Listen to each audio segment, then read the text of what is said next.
സുഹൃത്തുക്കളെ, ഇന്ന് നാം ചർച്ച ചെയ്യുന്നത് 1959 വിമോചന സമരത്തെക്കുറിച്ചുള്ള പുതിയ വെളിപ്പെടുത്തലുകൾ ഇപ്പോൾ വന്നിട്ടുണ്ട്. 1959 ജൂലൈ 31 ആദ്യമായി ഒരു കോൺഗ്രസ് വിരുദ്ധ ഭരണകൂടത്തെ പുറത്താക്കാൻ നെഹ്റു സർക്കാർ ഭരണഘടനയിലെ 356 അനുച്ഛേദം പ്രയോഗിച്ചു. 1957 ഏപ്രിൽ 5 മുതൽ കേരള മുഖ്യമന്ത്രിയായിരുന്ന EMS നമ്പൂതിരിപ്പാട് നയിച്ച കമ്മ്യൂണിസ്റ്റ് സർക്കാർ അധികാരത്തിൽ 27 മാസം പിന്നിട്ടപ്പോൾ പുറത്താക്കപ്പെട്ടു. സംഭവിച്ചത് ഒരു സർക്കാർ മാറിയതിൽ മാത്രമല്ല, ഇന്ത്യൻ ഫെഡറലിസത്തെ പതിറ്റാണ്ടുകളോളം വേട്ടയാടപ്പെടുന്ന ഭരണഘടനാപരമായ ഒരു മാതൃക തന്നെ സ്ഥാപിക്കുകയാണ് ചെയ്തത്. 65 വർഷമായി ഈ പുറത്താക്കലിൻ്റെ കഥ വ്യാഖ്യാനങ്ങളുടെ പോരാട്ട ഭൂമിയായി ഇപ്പോഴും തുടരുന്നുണ്ട്. ഇപ്പോൾ വിമോചന സമരത്തെ പിന്തുണയ്ക്കുന്നവർക്ക് അത് കമ്മ്യൂണിസ്റ്റ് അധികാര വ്യാപനത്തിനെതിരായി പൊട്ടിപ്പുറപ്പെട്ട ഒരു ജനകീയ കലാപമായിരുന്നു. എന്നാൽ ഇടതുപക്ഷത്തിന് അത് ആഭ്യന്തരവും സാമുദായികവുമായ പ്രതിപക്ഷ ശക്തികൾ വിദേശ ഏജന്റുമാരുടെ സഹായത്തോടെ ശ്രദ്ധാപൂർവം ആസൂത്രണം ചെയ്ത ഒരു ഗൂഢാലോചനയായിരുന്നു. ചരിത്രകാരൻ പോൾ മക്കാറിൻ്റെ പുതിയ വെളിപ്പെടുത്തലുകളോടെ ഈ കഥയ്ക്ക് ഒരു നാടകീയമായ വഴിത്തിരിവും കൂടുതൽ രസകരവുമായ സ്വഭാവം ലഭിച്ചിട്ടുണ്ട്. ഒടുവിൽ രഹസ്യവിവരങ്ങളിൽ നിന്ന് പുറത്തുവിട്ട ബ്രിട്ടീഷ് ഇൻ്റലിജൻസ് ഫയലുകൾ അടിസ്ഥാനമാക്കിയുള്ള മക്കാറിൻ്റെ ഗവേഷണം UK-യിലെ M50, M60 കൂടാതെ CIA-യും മുതിർന്ന കോൺഗ്രസ് നേതാക്കളും ഇന്ത്യയുടെ ഇൻ്റലിജൻസ് ബ്യൂറോയും ചേർന്ന് നമ്പൂതിരിപ്പാട് സർക്കാരിനെ അട്ടിമറിക്കാൻ രഹസ്യ പ്രവർത്തനങ്ങൾ നടത്തിയിരുന്നുവെന്ന് വെളിപ്പെടുത്തുന്നുണ്ട്. മക്കാറിൻ്റെ കണ്ടെത്തലുകൾ പ്രകാരം കേരളം അന്താരാഷ്ട്ര തലത്തിൽ ദി ഇന്ത്യൻ യാനാൻ എന്നറിയപ്പെടാൻ തുടങ്ങുമ്പോൾ ബ്രിട്ടീഷ് പ്രധാനമന്ത്രി ഹറോൾഡ് മാക്മില്ലൻ ആശങ്കപ്പെടുകയും കേരളത്തിലെ കമ്മ്യൂണിസ്റ്റ് പാർട്ടിയുടെ ഉയർന്നുവരുന്ന സ്വാധീനം തകർക്കാൻ പ്രത്യേകമായി രൂപകൽപ്പന ചെയ്ത സ്പെഷ്യൽ പൊളിറ്റിക്കൽ ആക്ഷൻ പ്രോഗ്രാമിന് അനുമതി നൽകുകയും ചെയ്തിട്ടുണ്ട്. ഈ പ്രവർത്തനത്തിൽ കോൺഗ്രസ് നേതാക്കളെയും ട്രേഡ് യൂണിയൻ സംഘാടകരെയും UK-യിലേക്ക് കൊണ്ടുപോയി ആൻറ്റി കമ്മ്യൂണിസ്റ്റ് പരിശീലനം നൽകുന്ന രഹസ്യ പദ്ധതിയും ഉൾപ്പെടുത്തുന്നുണ്ടായിരുന്നു. ഈ പദ്ധതി IB മേധാവി BN മുല്ലിക്ക് അംഗീകരിക്കുകയും കേന്ദ്ര ആഭ്യന്തരമന്ത്രി ഗോവിന്ദ് വല്ലഭ് പന്ത്, കേന്ദ്ര ധനമന്ത്രി മൊറാർജി ദേശായി എന്നിവരുടെ രാഷ്ട്രീയ അനുമതിയും നേടുകയും ചെയ്തു. ഏറ്റവും പ്രധാനമായി ബ്രിട്ടീഷ് ആർക്കൈവുകൾ ഇന്ത്യ സർക്കാരിൻ്റെ സഹകരണം ഉറപ്പാക്കാൻ ആവശ്യമായ സൂക്ഷ്മമായ നയതന്ത്ര നീക്കങ്ങൾ വെളിപ്പെടുത്തുന്നുണ്ട്. പരിശീലനം ലഭിച്ച പ്രവർത്തകരെ തുടർന്ന് ഇന്ത്യൻ നാഷണൽ ട്രേഡ് യൂണിയൻ കോൺഗ്രസ്സിലേക്ക് സൂക്ഷ്മമായി പ്രവേശിപ്പിക്കുകയും CPI അനുകൂല യൂണിയനുകളെ നേരിടാനുള്ള അതിൻ്റെ ശേഷി ശക്തിപ്പെടുത്തുകയും ചെയ്തു. ഇത് CIA-യുടെ ധനസഹായ പ്രവർത്തനങ്ങൾക്ക് പൂരകമായി ഒരു ദീർഘകാല രാഷ്ട്രീയ സമ്മർദ്ദം സൃഷ്ടിച്ചതായി മക്കാർ രേഖപ്പെടുത്തുന്നുണ്ട്. 1959 കേരളത്തിലെ ആദ്യത്തെ കമ്മ്യൂണിസ്റ്റ് സർക്കാരിനെ പിരിച്ചുവിട്ട സംഭവത്തെക്കുറിച്ച് സത്യാവസ്ഥ അറിയാനുള്ള അവകാശം ഇന്ത്യയിലെ ജനങ്ങൾക്കുണ്ട്. വിമോചന സമരത്തെക്കുറിച്ച് ഇന്നും പലതും മറഞ്ഞു കിടക്കുകയാണ്. ഇത് ആഭ്യന്തര രാഷ്ട്രീയം മാത്രമല്ല, ഇപ്പോൾ സ്വതന്ത്രാനന്തര ഇന്ത്യയിലെ ജനാധിപത്യത്തിൻ്റെ പ്രവാഹത്തെ സ്വാധീനിച്ച ബാഹ്യ ഇടപെടലുകളും അതുമായി രൂപപ്പെട്ട സമരവുമായിരുന്നു. ഇപ്പോൾ UK-യിലെ പങ്കാളിത്തത്തെക്കുറിച്ചുള്ള പുതിയ വെളിപ്പെടുത്തലുകൾ വിശ്വസിക്കാനാവാത്തത് പോലെയാണെങ്കിലും അത്യന്തം പുതുമയുള്ളതാണ് എന്ന് പ്രമുഖ രാഷ്ട്രീയ ശാസ്ത്രജ്ഞന്മാർ അഭിപ്രായപ്പെടുന്നുണ്ട്. ഇപ്പോൾ 1957 കേരളത്തിൽ ഏകീകൃത CPI നേടിയ തെരഞ്ഞെടുപ്പ് വിജയം ലോകത്ത് ഏറ്റവും ആദ്യകാലത്ത് ജനാധിപത്യപരമായി തെരഞ്ഞെടുക്കപ്പെട്ട കമ്മ്യൂണിസ്റ്റ് സർക്കാരുകൾ ഒന്നിനെ സൃഷ്ടിച്ചു. 1945 മുതൽ 57 വരെ സാൻ മാരിയോൻ്റെ കമ്മ്യൂണിസ്റ്റ് വിജയത്തിന് ശേഷമുള്ള രണ്ടാമത്തെ ജനാധിപത്യ വിപ്ലവ സർക്കാർ ഇതായിരുന്നു.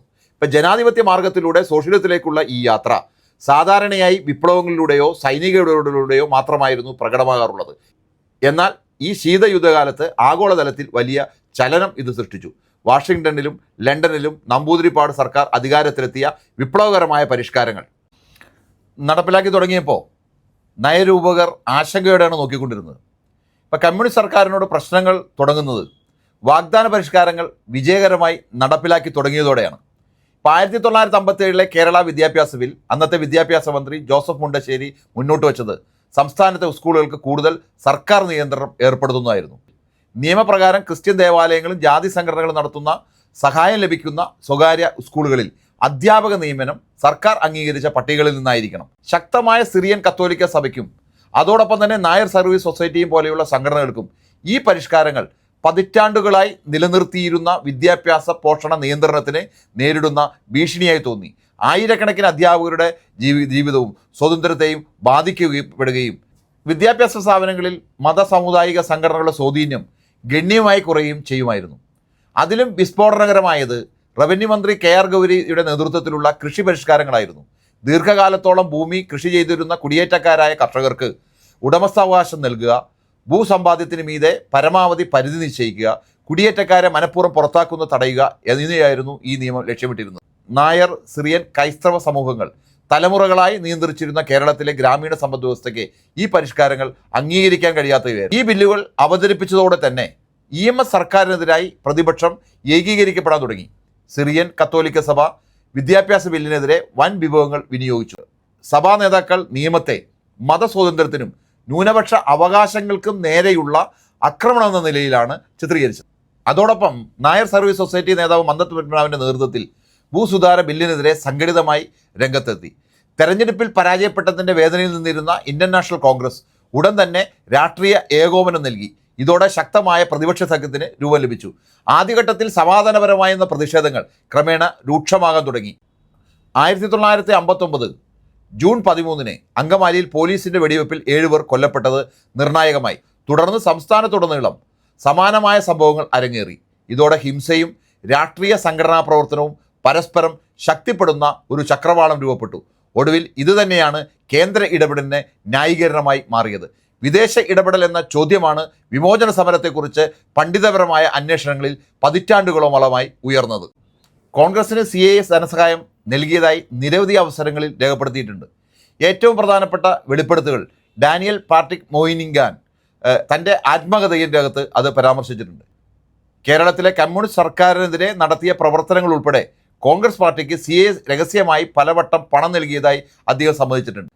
1950കളിൽ ലോക പോലീസ് വേഷം ബ്രിട്ടനിൽ നിന്ന് അമേരിക്കയിലേക്ക് മാറിയപ്പോൾ CAA പല മൂന്നാം ലോക രാജ്യങ്ങളിലും ജനാധിപത്യപരമായി തെരഞ്ഞെടുക്കപ്പെട്ട സർക്കാരുകളെ രക്തപാതത്തിലൂടെ പുറത്താക്കിയെന്ന് പലരും വിശദീകരിച്ചിട്ടുണ്ട്. എങ്കിലും ബ്രിട്ടീഷ് കോളനിയായിരുന്ന ബ്രിട്ടീഷ് ഗയാന, ഇന്ത്യ, ഇറാൻ എന്നിവിടങ്ങളിൽ ആദ്യകാലത്ത് ബ്രിട്ടീഷ് ഇൻ്റലിജൻസ് ആയിരുന്നു മേൽക്കോയ്മ. ബ്രിട്ടീഷ് ഗയാനയിലെ കുപ്രഭുത്വം നേരിട്ട് ബ്രിട്ടൻ തന്നെ ആരംഭിച്ചതാണ്. ഇപ്പോൾ ആദ്യമായാണ് കേരളത്തിൽ ബ്രിട്ടൻ്റെ ഇടപെടലിൻ്റെ വ്യക്തമായ രേഖകൾ പുറത്തു വരുന്നത്. ഇതിനു മുമ്പ് ഇന്ത്യയുടെ ഇന്റലിജൻസ് ബ്യൂറോ മേധാവിയായിരുന്ന BN മുല്ലിക്കിന്റെ ഓർമ്മക്കുറിപ്പിലൂടെ മാത്രമാണ് അറിയപ്പെട്ടിരുന്നത്. CAA കോൺഗ്രസ് രാഷ്ട്രീയക്കാരിലേക്കും കമ്മ്യൂണിസ്റ്റ് വിരുദ്ധ തൊഴിലാളി യൂണിയനുകളിലേക്കും പണമൊഴുക്കിയതിൻ്റെ സൂചനകൾ മുമ്പത്തെ ഓർമ്മക്കുറിപ്പുകളിലും പഠനങ്ങളിലും ഉണ്ടായിരുന്നുവെങ്കിലും മഗ്ഗാറിൻ്റെ ഗവേഷണം ബ്രിട്ടൻ്റെ സമാന്തരമായ ഇടപെടലിൻ്റെ വിശദമായ തെളിവ് കൂടി പുറത്തു കൊണ്ടുവരുന്നുണ്ട്. ഇപ്പം കേരളത്തിലെ സംഭവവികാസങ്ങളുടെ വിദേശ കോണിനെ മനസ്സിലാക്കാൻ ശീതയുദ്ധത്തിൻ്റെ രാഷ്ട്രീയ കണക്കുകൂട്ടലുകളിൽ കേരളത്തിൻ്റെ സ്ഥാനമറിയണം. ഒരു ഇന്ത്യൻ സംസ്ഥാനത്ത് ജനാധിപത്യപരമായി തെരഞ്ഞെടുക്കപ്പെട്ട കമ്മ്യൂണിസ്റ്റ് സർക്കാർ വന്നത് കമ്മ്യൂണിസത്തെ നിയന്ത്രിക്കണമെന്ന പാശ്ചാത്യ നയരൂപീകരുടെ ദൃഷ്ടികോണത്തിൽ അപകടകരമായ മാതൃകയായിരുന്നു. അന്തർഘടനാപരമായ CAA രേഖകൾ പ്രകാരം വാഷിംഗ്ടണിലെ ഇൻ്റലിജൻസ് സംവിധാനത്തിന് കേരളം അസാധാരണമായ ശ്രദ്ധ പിടിച്ചുപറ്റിയിരുന്നു. അവർ സംസ്ഥാനത്തെ ഇന്ത്യയുടെ കമ്മ്യൂണിസ്റ്റ് സംസ്ഥാനം എന്ന് വിളിച്ചുകൊണ്ടാണ് രാഷ്ട്രീയ വികാസങ്ങൾ പിന്തുടരുന്നത്. ഭയം കേരളത്തെപ്പറ്റി മാത്രമായിരുന്നില്ല, മറിച്ച് അത് മറ്റിടങ്ങളിലേക്കും പ്രചരിക്കാനുള്ള മാതൃകകളാകാനുള്ള ഇടയുണ്ടെന്നായിരുന്നു. ജനാധിപത്യ മാർഗത്തിലൂടെ കമ്മ്യൂണിസം വിജയിച്ചാൽ വികസനോന്മുഖ ലോകത്ത് സമാനമായ വിജയങ്ങളെ തടയാൻ കഴിയുമോ എന്ന ആശങ്കയാണ് പാശ്ചാത്യ ഇന്ത്യൻ സമീപനത്തെ നിയന്ത്രിച്ചത്. 1959 ജൂലൈ 31 കേന്ദ്ര മന്ത്രിസഭയുടെ ശുപാർശ പ്രകാരം അന്നത്തെ രാഷ്ട്രപതിയായിരുന്ന രാജേന്ദ്ര പ്രസാദ് ഭരണഘടനയിലെ 356 വകുപ്പ് പ്രയോഗിച്ച് കേരളത്തിലെ മുഖ്യമന്ത്രിയായ EMS നമ്പൂതിരിപ്പാട് മന്ത്രിസഭയെ പുറത്താക്കി നിയമസഭ പിരിച്ചുവിടുകയും ചെയ്തു. മാസങ്ങളായി വർദ്ധിച്ചുകൊണ്ടിരുന്ന പ്രതിഷേധങ്ങളും ഹിംസയും ഇതിനുള്ള ഒരു പശ്ചാത്തലമായി. ആദ്യഘട്ടത്തിൽ മടിച്ചിരുന്നുവെങ്കിലും ഒടുവിൽ നെഹ്റു തൻ്റെ മന്ത്രിസഭയുടെ ഉപദേശം അംഗീകരിച്ചു. ഔപചാരികമായ ന്യായീകരണം നിയമവും ക്രമസമാധാനവും തകർന്നുപോയി എന്നായിരുന്നു. പക്ഷേ വിമർശകർ വാദിച്ചത് ഹിംസ രാഷ്ട്രീയ ഇടപെടലിന് അവസരമുണ്ടാക്കാൻ തന്നെയാണ് സംഘടിപ്പിച്ചത് എന്നാണ്. ഇപ്പം കേരളത്തിലെ കമ്മ്യൂണിസ്റ്റ് സർക്കാരിനെ പുറത്താക്കാൻ പിന്നീട് കേരള മാതൃക എന്ന പേരിൽ അറിയപ്പെടാൻ തുടങ്ങി. അഥവാ ഭരണഘടനയിലെ 356 വകുപ്പ് ആശയപരമായ രാഷ്ട്രീയ എതിർപ്പിൻ്റെ പേരിൽ തിരഞ്ഞെടുക്കപ്പെട്ട സർക്കാരുകളെ പുറത്താക്കാനാണ് ഉപയോഗിക്കുന്നത്. ഇത് ഭരണഘടനയുടെ ഭാവി ദുരുപയോഗത്തിന് മാതൃകയായി. പിന്നീട് കേന്ദ്രത്തിൽ അധികാരത്തിലുള്ള പാർട്ടിക്ക് അസൗകര്യമുള്ള പല സംസ്ഥാന സർക്കാരുകളെയും പുറത്താക്കാൻ 356 വകുപ്പ് നിരന്തരം ഉപയോഗിക്കപ്പെട്ടു. ഇപ്പോൾ ഭരണഘടന രൂപകൽപ്പന ചെയ്തവർ കണ്ടിരുന്ന അടിസ്ഥാനപരമായ എല്ലാത്തിനെയും തകർത്തുകൊണ്ട് പുതിയ ഗവേഷണങ്ങൾ വിമോചന സമരത്തെ കൂടുതൽ സൂക്ഷ്മമായി മനസ്സിലാക്കാൻ സഹായിക്കുന്നു. ഇപ്പം ജനകീയ പ്രക്ഷോഭം, വിദേശ ഗൂഢാലോചന എന്ന ഒറ്റ വിവരണം വിട്ടുമാറി പ്രാദേശിക അസന്തോഷങ്ങൾ, അതോടൊപ്പം തന്നെ രാഷ്ട്രീയ കണക്കുകൂട്ടലുകൾ, വിദേശ ഇൻ്റലിജൻസ് ഇടപെടലുകൾ എന്നിവയുടെ സങ്കീർണമായ സംഗമമായിട്ടാണ് തെളിവുകൾ ചിത്രീകരിക്കുന്നത്. കേരളത്തിലെ വിവിധ സമൂഹങ്ങളുടെ ആശങ്കകൾ യഥാർത്ഥവും ഗൗരവമുള്ളതായിരുന്നു. ഇപ്പോൾ വിദ്യാഭ്യാസ ബിൽ മതസ്ഥാപനങ്ങളുടെ സ്വാതന്ത്ര്യത്തെ നേരിട്ട് വെല്ലുവിളിച്ചു. പരമ്പരാഗത ഭൂവുടമ ബന്ധങ്ങളെ ചോദ്യം ചെയ്തു. എങ്കിലും പ്രതിപക്ഷത്തിൻ്റെ പ്രകോപനം, പ്രചാരണങ്ങളുടെ സങ്കീർണത, ഉയർന്നു വന്ന കലാപങ്ങളുടെ സമയക്രമം ഇവ പ്രാദേശിക പ്രശ്നങ്ങളെക്കാൾ കൂടുതലുള്ള സ്വാധീനങ്ങൾ സൂചിപ്പിക്കുന്നു. രേഖപ്പെടുത്തിയ CIA ധനസഹായവും ബ്രിട്ടീഷ് ഇൻ്റലിജൻസ് സഹകരണവും വിദേശ ശക്തികൾ അപകടകരമായ മാതൃകയെ തിരിച്ചറിയുകയും അത് തടയാൻ ഇടപെടുകയും ചെയ്തെന്ന് കാണിക്കുന്നു. മഗ്ഗാറിൻ്റെ പഠനപ്രകാരം കേരളം ഒറ്റപ്പെട്ടൊരു സംഭവം മാത്രമായിരുന്നില്ല. ഇപ്പോൾ പുതിയതായി സ്വാതന്ത്ര്യം നേടിയ രാജ്യങ്ങളിൽ കമ്മ്യൂണിസ്റ്റ് വിജയത്തിൻ്റെ ഭയം പാശ്ചാത്യ ശക്തികളെ ഇടപെടലിലേക്ക് നയിച്ച മറ്റു സംഭവങ്ങളുമായി ഇതിന് സാദൃശ്യമുണ്ട്. ഇപ്പോൾ കേരളത്തിലെ അനുഭവം ഇന്നത്തെ വിദേശ ഇടപെടൽ സംബന്ധിച്ച ആശങ്കകൾ ചരിത്രപരമായ ഒരു പശ്ചാത്തലം നൽകുന്നു. ഇപ്പോൾ രഹസ്യ ധനസഹായം, വിവരയുദ്ധങ്ങൾ, വിദേശ പ്രാദേശിക കൂട്ടുകെട്ടുകൾ ഇന്നത്തെ തെരഞ്ഞെടുപ്പ് ഇടപെടൽ ആശങ്കകളുമായ വിചിത്രമായ സാമ്യം കാണിക്കുന്നു. ഏറ്റവും പ്രധാനമായി കേരളത്തിലെ സംഭവം ജനാധിപത്യത്തെ സംരക്ഷിക്കാനുള്ള ഭരണഘടനാ വകുപ്പുകൾ തന്നെ രാഷ്ട്രീയ അഭാവത്തിൽ ജനാധിപത്യ വിരുദ്ധമായി ഉപയോഗിക്കപ്പെടുന്ന അപകടം കാണിച്ചു. ഇപ്പം 356 വകുപ്പിൻ്റെ ദുരുപയോഗം കേരള മാതൃകയായി ആരംഭിച്ചുകൊണ്ട് ഇന്ത്യയിലെ സംഘീയ രാഷ്ട്രീയത്തിലെ ഏറ്റവും വിവാദ വിഷയങ്ങളിലൊന്നായി മാറിയിട്ടുണ്ട്. പുതിയ ആർക്കൈവുകൾ തുറക്കപ്പെടുന്നതിനാൽ കേരള സംഭവത്തെക്കുറിച്ചുള്ള ധാരണ നിരന്തരം മാറുകയാണ്. വിദേശ ഇടപെടലിൻ്റെ മുഴുവൻ വ്യാപ്തി ഒരിക്കലും വെളിപ്പെടാതിരിക്കാം. കാരണം രഹസ്യ പ്രവർത്തനങ്ങൾക്ക് പല രാജ്യങ്ങളിലും ഏജൻസികളിലും വിതറിയ അപൂർണ രേഖകളെ ശേഷിക്കാറുള്ളൂ. എങ്കിലും വ്യക്തമാക്കിയിരിക്കുന്നത് കേരളത്തിലെ ആദ്യ കമ്മ്യൂണിസ്റ്റ് സർക്കാരിനെ പുറത്താക്കൽ ഇന്ത്യൻ ജനാധിപത്യത്തിൻ്റെ നിർണായകമായ വഴിത്തിരിവായിരുന്നു. സംഘീയതയും തെരഞ്ഞെടുപ്പ് പരമാധികാരവും ശീതകാലത്തെ സാമ്രാജ്യത്വ താൽപ്പര്യങ്ങളുമായും ആഭ്യന്തര രാഷ്ട്രീയ കണക്കൂട്ടലുകളുമായി ഏറ്റുമുട്ടിയ ഒരു നിമിഷം.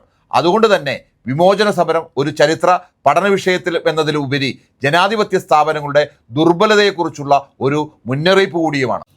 പുതിയ വെളിപ്പെടുത്തലുകൾ സത്യമായാൽ ഒരു സംസ്ഥാനത്തിനെതിരെ വിദേശ ഏജന്റുമാരുമായി കേന്ദ്ര സർക്കാർ ചേർന്ന് ഗൂഢാലോചന നടത്തിയ അപൂർവ സംഭവങ്ങളായി ഇതിനെ കാണേണ്ടി വരുമെന്നാണ് രാഷ്ട്രീയ നിരീക്ഷകർ പറയുന്നത്. ഇന്നും ഇന്ത്യ സംഘീയതയെയും ഭരണഘടനാ പരിപാലനത്തെയും കുറിച്ചുള്ള ചോദ്യങ്ങളുമായി പോരാടിക്കൊണ്ടിരിക്കുമ്പോൾ 59ലെ പാഠങ്ങൾ പ്രസക്തമായി ഇന്നും തുടരുകയാണ്.